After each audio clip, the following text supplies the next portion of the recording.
हम लोग हिंदी विषय का अध्ययन कर रहे हैं और हिंदी विषय के अंतर्गत कर्मभूमि उपन्यास हमारे अध्ययन का विषय है।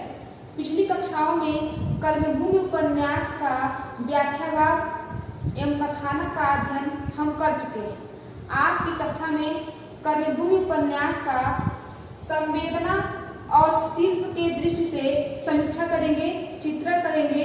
यह हम जानेंगे कि कर्मभूमि उपन्यास में संवेदना और शिल्प किस स्तर पे हमारे सम्मुख प्रस्तुत हो रहा है। इसके अतिरिक्त समस्या की दृष्टि से भी कर्मभूमि का चित्रण करेंगे। चलिए समीक्षा करते हैं, चित्रण करते हैं। प्रेमचंद ने तत्कालीन समाज में व्याप्त अनेक समस्याओं का चित्रण किया, अनेक उन तमाम सामाजिक विसंगतियों से हमें परिचित कराया जो 1932 के समय में अर्थात कर्मभूमि उपन्यास के रचना काल के समय में व्याप्त था। कहीं न कहीं उन सारी सामाजिक विसंगतियों, उन सारी सामाजिक विडंबनाओं, उन समस्याओं से परिचित कराना ही प्रेमचंद जी का उद्देश्य रहा है। प्रेमचंद जी एक सामाजिक साहित्यकार हैं और सामाजिक साहित्यकार होने के नाते सामाजिक समस्याओं से उनका सरोकार है। यदि साहित्यकार सामाजिक होगा तो सामाजिक के समस्याओं से कहीं न कहीं उसका लेना देना अवश्य होगा, कहीं न कहीं उसका ध्यान उन समस्याओं की तरफ अवश्य जाएगा, जो प्रेमचंद के व्यक्तित्व में पूर्णतः दिखाई देता है। संवेदना समस्या की दृष्टि से कर्मभूमि का चित्रण। सर्वप्रथम संवेदना और समस्या की दृष्टि से हम देखते हैं कि कर्मभूमि उपन्यास किस प्रकार से पाठक के समक्ष प्रस्तुत हो रहा है। नारियों की संवेदना एवं समस्या।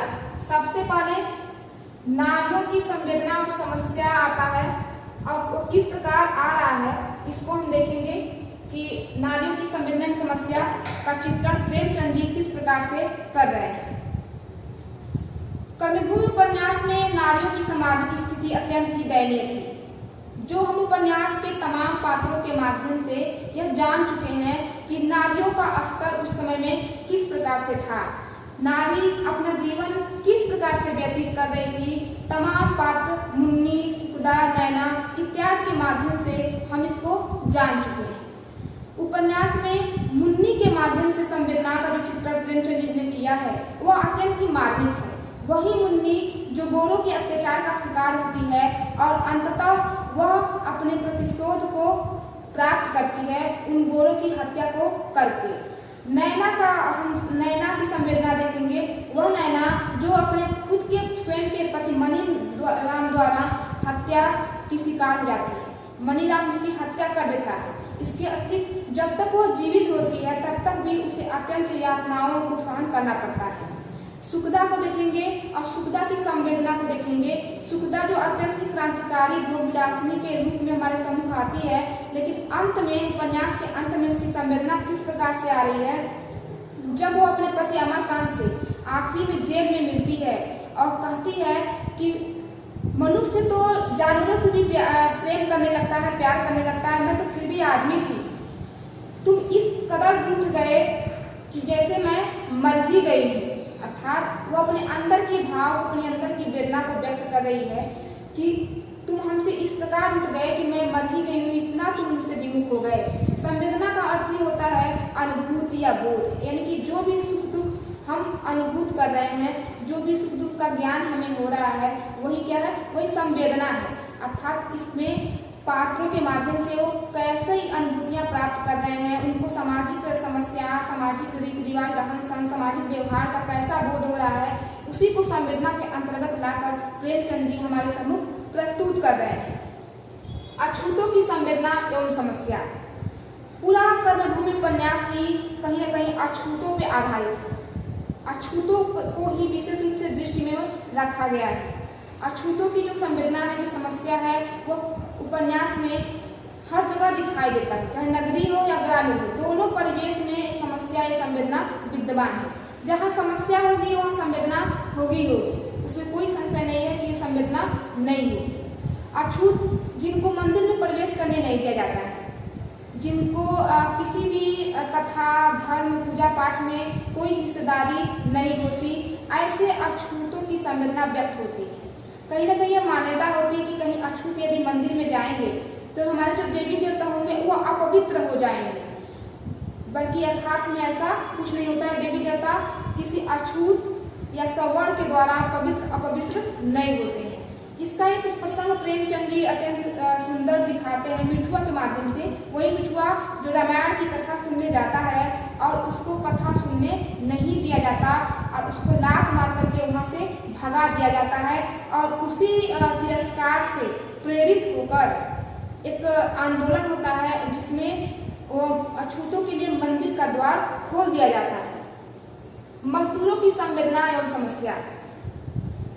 प्रेमचंद जी किसानों के पक्षधर हैं, मजदूरों के मसीहा हैं, और इस नाते वह मजदूरों को अपने उपन्यास में प्रमुख रूप से एक सम्मान के साथ दिखाते हैं और कहीं न कहीं उनके अधिकारों को मांगते हैं, उनके अधिकारों को उन्हें दिलाते हैं। मजदूर जो दिन रात अथक परिश्रम करते हैं और फिर भी उन्हें उचित पारिश्रमिक प्राप्त नहीं होता है, उन्हें मकान की सुविधा नहीं दिलाई जाती है, जिसको लेकर के उपन्यास में सुखदा और प्रोफेसर शांति कुमार के आंदोलन से प्रेमचंद जी इसको दिखा रहे हैं कि वो मजदूरों के आवास के लिए किस प्रकार से आंदोलन होता है और उनको उनकी जमीन वापस दी जाती है।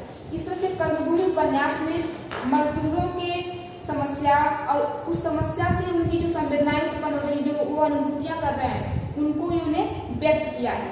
प्रेमचंद जी लिखते हैं कि मजदूर एक तो गरीब, ऋण के बोझ से दबे हुए, दूसरे महंत जी जब चाहे तब लगान में इजाफा करें, लेकिन किसी में कोई साहस नहीं है बोलने की। अर्थात कैसी व्यवस्था है उनके इस कथन में कि जब चाहे लगान बढ़ा दें, लेकिन कोई उसका विरोध करने का साहस नहीं कर सकता।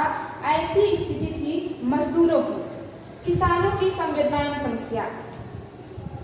किसान जो दिन रात खेत में काम करते हैं और जितना उनका उपज नहीं होता उससे अधिक उन्हें लगान चुकानी पड़ती है। कहीं ना कहीं दिन रात दिमाग में यही चिंता रहती है कि लगान कैसे चुकता होगा, लगान को हम कैसे चुकाएंगे। जब ऐसी भी स्थिति आ जाती है कि किसानों को अपने घर की वस्तुएं बेच करके लगान चुकानी पड़ती है, और जिसका हम एक प्रसंग प्रेमचंद जी द्वारा देखेंगे, अमरकांत का महंत जी से मिलना। अमरकांत महंत जी से इसीलिए मिलने जाता है कि जो हमारे किसान हैं उनको लगान से मुक्त कर दिया जाए, उनका लगान कम कर दिया जाए, क्योंकि उपज कम हो रही है और जितनी उपज हो रही है उसका भी भाव एकदम मंद पड़ गया है, एकदम कम हो गया है, जिससे लगान में कुछ कमी की जाए और किसानों को कुछ सुविधा दी जाए। इस तरह से किसानों की संवेदना की समस्या भी कर्मभूमि उपन्यास में जीवंत होता दिखाई देता है। पारिवारिक जीवन की संवेदना की समस्या। उपन्यास का शुरुआत ही एक पारिवारिक वातावरण से होता है। वह परिवार अमरकांत, समरकांत, सुखदा, लड़का, नैना, इनका भी है, और सकीना और पठानीन का भी है, सलीम भी है। ऐसे पारिवारिक वातावरण से उपन्यास प्रारंभ होता है और उस पारिवारिक वातावरण में संवेदना और समस्या दिखाई देती है। समस्या कब उत्पन्न होगी परिवार में? जब स्नेह की कमी होगी। जब हमारे परिवार में आपसी स्नेह कम होंगे तो समस्याएं अपने आप उत्पन्न हो जाएंगी, और जब समस्याएं होंगी तो हर व्यक्ति अपने दृष्टि से अपने अनुसार बोध करेगा, अपने अनुसार उस परिस्थितियों की अनुभूतियां करेगा, जो प्रेमचंद जी एकदम स्पष्ट दिखा रहे हैं। कहीं ना कहीं दिखा करके हमें सीख दे रहे हैं कि हम किस प्रकार अपने परिवार को तोड़ सकते हैं और किस प्रकार से अपने परिवार को जोड़ भी सकते हैं। उपन्यास में के प्रारंभ में अमरकांत, समरकांत, इनका परिवार टूटता है, लेकिन उपन्यास के अंत में इनका परिवार जुड़ जाता है। और किस कारण से टूटता है, किस कारण से जुड़ता है? वही स्नेह, विश्वास, ईमानदारी, इन्हीं के नाते परिवार टूटता है और इन्हीं से फिर अंत में परिवार जुड़ता है। तो इस तरह से पारिवारिक समस्या संवेदना को सुंदर एक साकार रूप के माध्यम से प्रेमचंद जी हमारे सम्मुख प्रस्तुत करते हैं और हमें प्रेरित करते हैं कि हम इनसे कुछ प्रेरणा प्रदान करें। हिंदू मुसलमान की एकता की समस्या। हिंदू मुसलमान की जो एकता की समस्या है वह तब भी प्रासंगिक थी और आज भी है। कहीं कोई बदलाव उसमें नहीं हुआ। तब भी जोरों पर था और आज भी ये समस्या जोरों पर है। इसको प्रेमचंद जी बहुत ही करीने से दिखा रहे हैं। एक तरफ तो बेमेहनत से दिखा देते हैं और एक तरफ उन्हीं में मित्रता दिखा रहे हैं। ठीक उसी प्रकार से अमरकांत और सलीम के मित्रता के द्वारा एक ऐसा वातावरण उपस्थित करते हैं कि एक मुसलमान एक हिंदू के घर जाकर, वो भी कैसा हिंदू, एकदम कट्टर हिंदू, एक कट्टर हिंदू के घर जाकर के भोजन करता है, ऐसा प्रेमचंद जी दिखा रहे हैं। तो हिंदू मुस्लिम की एकता की जो समस्या थी और इसी समस्या के नाते सकीना का विवाह अमरकांत से नहीं होता है और उसी विवाह न होने के कारण अमरकांत अपने पिता का द्रोही बनता है और गृह त्याग करके वह पूरा ही अपना निवास स्थान छोड़ करके, जन्म स्थान छोड़ करके कहीं और जाके रहने लगता है। लगान की समस्या, लगान की समस्या चरम पर थी 1932 कर्मभूमि उपन्यास के रचना काल के समय में। प्रेमचंद जी यथार्थवादी उपन्यासकार हैं, साथ साथ आदर्शों उन्मुखी हैं, अर्थात कहीं भी कोई काट छाट, कोई दुराव छिपाव उनके अंदर नहीं है। जो जैसा है ऐसे ही कहना उनकी प्रवृत्तियां हैं। प्रेमचंद जी कहते हैं कि जो लगान की समस्या है कर्मभूमि उपन्यास के माध्यम से उसको उजागर कर रहे हैं, उसको बता रहे हैं, कह रहे हैं और साथ ही साथ किस प्रकार से उससे मुक्ति पाया जाए इसका समाधान भी प्रस्तुत कर रहे हैं। अर्थात जब महंत जमींदार स्वेच्छा से नहीं मानते, अनुनय विनय प्रार्थना से नहीं मानते हैं, तब अंततः क्या करना पड़ता है, वो क्रांति दिखा रहे हैं, आंदोलन दिखा रहे हैं। इनकी जो अधिकार आपको अपने निवेदन से न मिले तो आप उसके लिए क्रांतिकारी हो जाइए। कहा भी गया है कि क्रांतियां तभी होती हैं जब हालात बर्दाश्त के काबिल नहीं होते, जब स्थितियां असहनीय हो जाती हैं तो क्रांति अपने आप होने लगती है, अपने आप हो जाती है, उसमें ज्यादा सोच विचार करने की आवश्यकता नहीं पड़ती है। लगान की समस्या विद्यमान थी, किसानों मजदूरों का शोषण किया जा रहा था, उनके उपज से ज्यादा उनको लगान चुकानी पड़ती थी, उनके परिवार के लोग, उनके बच्चे भूखों मर रहे थे और इस तरह से स्थिति अत्यंत दयनीय हो गई। और जब दयनीय स्थिति हो गई उसको सहना असंभव होने लगा, कठिन होने लगा, दुष्कर होने लगा, तो एक आंदोलन होता है और उस आंदोलन के माध्यम से उपन्यास के अंत होते होते कहीं न कहीं लगान से मुक्ति उन्हें मिल जाती है। धार्मिक समस्या, धार्मिक समस्या अपने आप में एक बड़ा प्रश्न है, एक बड़ी समस्या है। प्रेमचंद जी ने इसको बहुत ही साफ सुथरा तरीका कर सकते हैं, उच्च स्तर पे दिखा रहे हैं। धार्मिक समस्याओं को लेकर के अनेक साहित्यकार जागृत हुए हैं, अनेक साहित्यकारों ने अपनी लेखनी चलाई है, उनमें से प्रेमचंद भी एक है। प्रेमचंद जी अमरकांत और समरकांत के माध्यम से, पिता पुत्र के माध्यम से, इसके अतिरिक्त यदि हम जातिगत लें तो सकीना अमरकांत के माध्यम से, पठानी और समरकांत के माध्यम से इस धार्मिक समस्या को उजागर कर रहे हैं, इस धार्मिक समस्या को बता रहे हैं। सलोनी के माध्यम से इस धार्मिक समस्या को बता रहे हैं। अर्थात धार्मिक समस्या एकदम व्यापक रूप से फैली हुई थी, कहीं ना कहीं पूरा समाज उसके बंधन में आ चुका था, उसके नियंत्रण में आ चुका था। पूजा पाठ, जप तप, व्रत, उपवास, तिलक, छाप, इन सबको धर्म के वाह आडंबर के रूप में स्वीकार कर लिया गया था। यानी जो धर्म को मानने वाले थे उसको उचित मानते थे, उच्च श्रेणी का मानते थे, लेकिन जो धर्म को सही रूप से जानते थे इसको आडंबर के रूप में देखते थे। ठीक उसी तरह जिसे कबीर जी ने देखा, बिल्कुल उसी तरह की दृष्टि प्रेमचंद जी की भी थी और इसको उन्होंने इसके लाभ, हानि, दोष और गुण के साथ इस उपन्यास में चित्रित किए हैं। पिता पुत्र में बहस होती है धर्म को लेकर ही और अंत में अमरकांत बताता है कि धर्म किसी बाहरी आवरण पे, किसी बाहरी दिखावे पे आधारित नहीं होता है। धर्म मानवता ही धर्म है, मानव का सेवा करना ही धर्म होता है। शिक्षा के स्वरूप की समस्या, 1932 के समय अंग्रेजों का शासन था, अंग्रेजी शिक्षा प्रबल हो रही थी, अंग्रेजी शिक्षा प्रभावी हो रही थी, जिसका प्रेमचंद जी ने विरोध किया।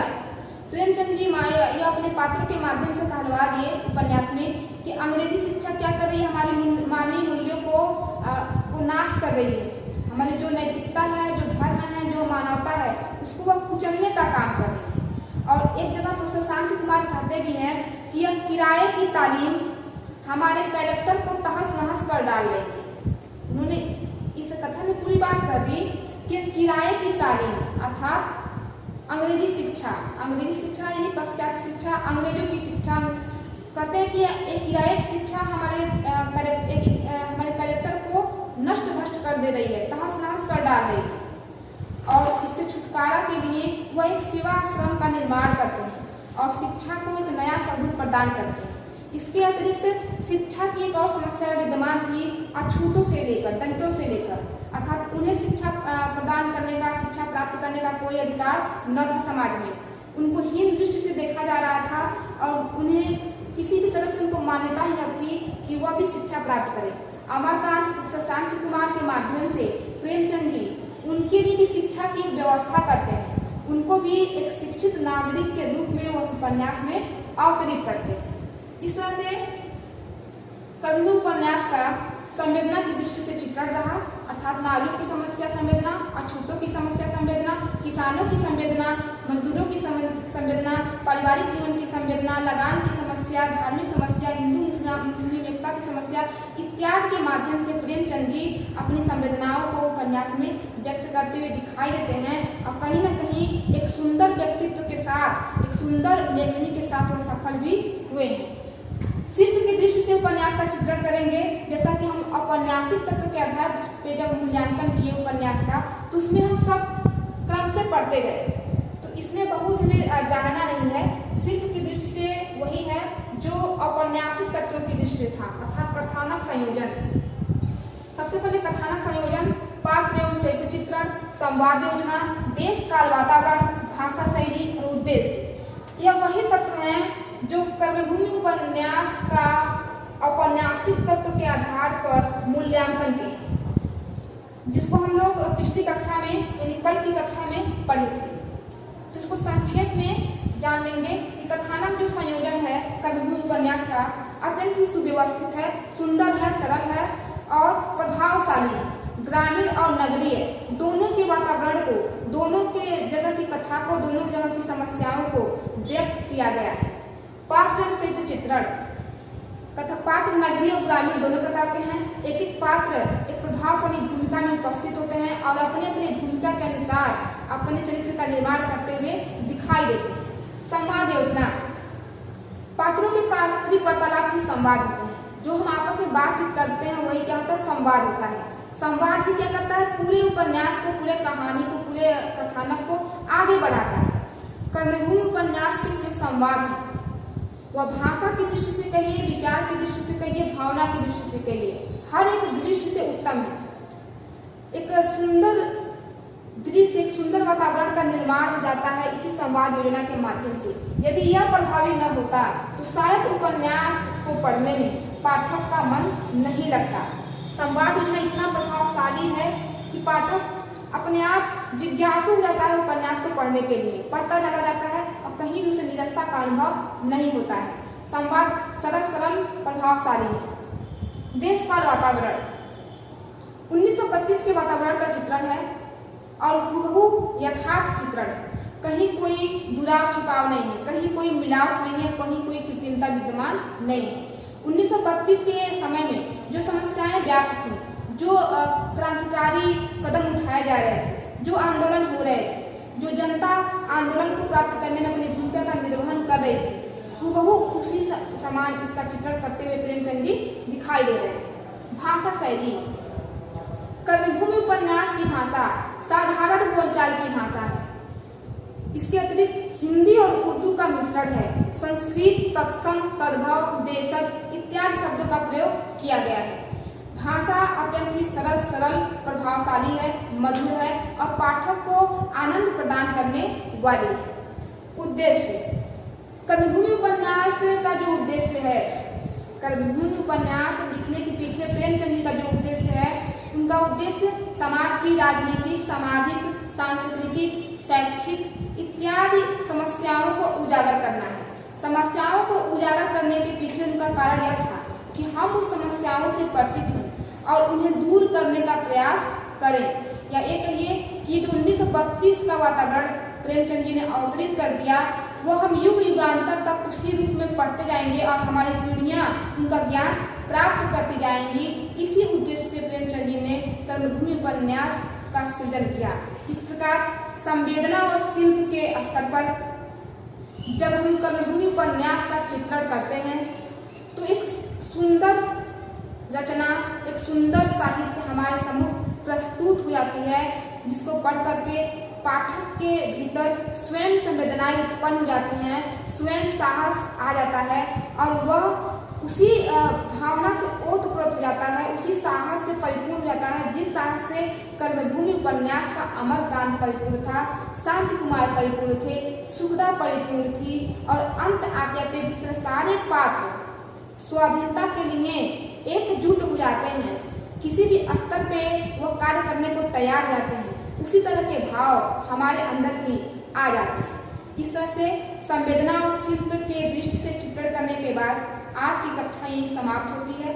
अगली कक्षा में कर्मभूमि उपन्यास में जो मुक्ति के प्रश्न हैं, जो मुक्ति की बात कही गई है, उसके साथ पुनः उपस्थित होंगे। धन्यवाद।